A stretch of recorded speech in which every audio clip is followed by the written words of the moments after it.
had to tell him. I was gonna tell him. I was like, dude, I feel bad. I jerked off to these pictures. He's like, don't feel bad. That's what they're for.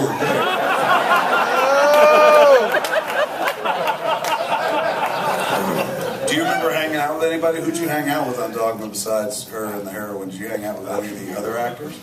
I mean, I hung out a little bit with everyone, but again, it was a bad time, so we didn't. I would try to hang out, but again, my mind was like, hey, everyone's going out to this bar, and we're gonna go to this restaurant and have some fun. And half the time, I'd want to go back and do drugs or go find drugs. But there was a few times I remember we went and played. It was really cool. There was this awesome, huge laser tag place.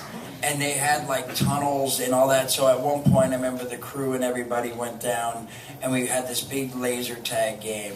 Because again, there was moments where I wasn't using as bad to where if I just got a little bit to get up and out of bed and not be like sweating and sick. So I would go out sometimes. And then I remember one of the people on set, and I don't want to say who really, but I remember he came over, he wanted to come over one night, and I'm like, oh man, what am I going to do, man? We're going to do drugs, and he's going to know, and I don't want him to know, and he's going to say something. And I remember when he got there, we opened up beers, and he's like, hold on, man, I got a little something. He's like, but don't tell anyone. And he busted out cocaine, and I was like, oh yeah, I won't tell anybody, man. When the whole time, when he was coming, I'm like, we gotta hide everything. We gotta hide everything. Because for a little bit too, the girl I was dating, she lived there, so we stayed at her apartment. And so eventually when we started shooting, and then it was like, give up the apartment, what's the point of paying? But anyway, so at first we had her apartment, we would go over there and have people over. But yeah, so I hung out a little bit. Who was it? Who had coke? Don't tell them, just tell me. Really? No! No! Affleck? No. It was a lot of fun. It was even though there was some bad mess of times, it's still fun, and it was awesome to watch. And watching that gun, I remember I was so excited. I finally got to shoot the gun, like they got it to work. And it's funny because in there, and from every movie I watch, you know, it's like.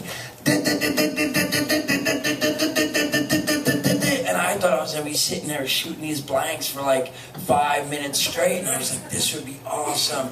And I swear, even with like 16 blanks or bullets, real bullets, whatever, not that we used them there, but I'm saying if someone had real bullets, it's so quick. It's like, and it's done. And I'm like, really? I waited for that? And the whole time I was like, I'll be right back.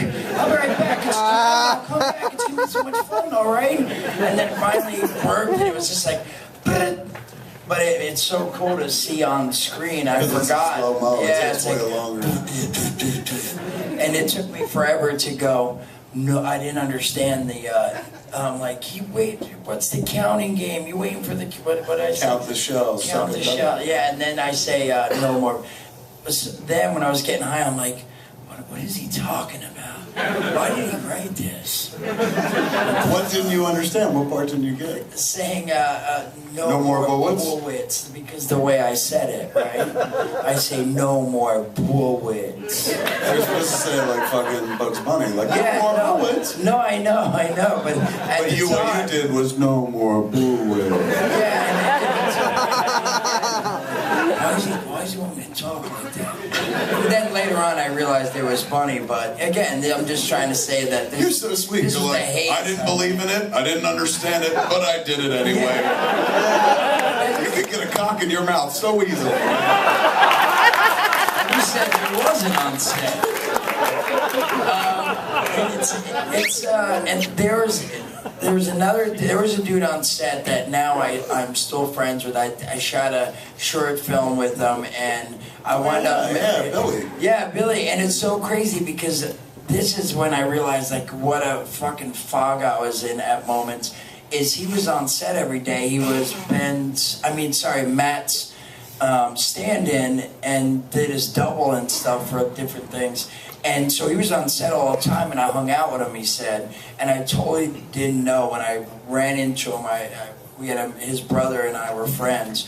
And when I met him, he's like, oh, my brother, you're finally going to meet him. He's coming back from staying with our family and stuff. He's moving here to L.A. And I hung out with him. He's like, yo, Jay. And it was just like, hey bro. Like, and I totally, like, he started talking about, like, remember when this happened and this happened? And I was like, yeah. No more Bullwitch, right? So it's, again, there was foggy moments, but it was... There was less foggy moments and more sleeping. And that was like when I started figuring out the nod out is the tell. Because there was a lot of this, like when Mewes is on heroin, he's got this nose ring in his nose, and you can see it in Dogma. And what he would do, man, is he would start touching it. And as soon as he started touching it, it was like a little button to put him to sleep. Like C-3PO, like, if you don't need me, I'll power down. He would touch it, and he would just like, go out. So throughout the fucking movie, it was happening. I guess you were nodding out from heroin. So we're shooting, and I've told the story a zillion times, we're shooting the movie sequence outside the burger joint, where Rufus is explaining to Bethany how he knows all this shit, and then Rufus says, you jerk off more than anyone on the planet. That whole sequence. Number one, Linda Fiorentino wasn't speaking to me that day, so that was weird to direct someone who wouldn't talk to me. And I'd go up to her and be like, hey, no, like after the first take, I was like, that was great, this take, maybe we change this a little bit, maybe punctuate this, hit this, and she like literally gave me like a fucking... looking around everywhere but what I was, and I was like, okay, and I went back to my seat, and Moshe was like, what's the matter? I was like, I just had to learn to direct somebody who wasn't there. They just in one direction. I don't even know if she heard me. He's like, well, I guess we'll find out. And we watched the take, and she incorporated all the changes, but she wouldn't fucking talk to me. And then it turned out, like, I finally got it out of her. I was like, what did I do? What are you mad about? And she was mad because some of the other people in the cast were coming and going from production, because we were in Pittsburgh. So, it felt weird to be like, you have such a big cast, they don't shoot every day. It feels weird to be like, you sit in Pittsburgh with the rest of us even when you're not shooting. Two dudes just won Academy Awards, so they're like, dude, we want to go cash this in for pussy now. Chris Rock was just like, I'd rather go to a Knicks game on my days off. Salma Hayek was getting ready to shoot, I think it was a Maybelline campaign. So periodically they would be like, hey, can we go do something for 2 days and come back? I was like, yeah, man, as long as you come back by the time we got to shoot you, I don't care, go ahead, fuck off. And Linda, that would bug her, because she's like, I'm here every day, and I'm committed to this production, and everyone just fucking leaves. And I was like, yeah, but you're in every scene. Like, your character is in almost the entire fucking movie. These cats, they come and go. It feels weird to make them sit there. So she was mad at me that those cats were leaving, and I wasn't making them sit around Pittsburgh, and so she decided not to talk to me that morning. So I was already kind of like, one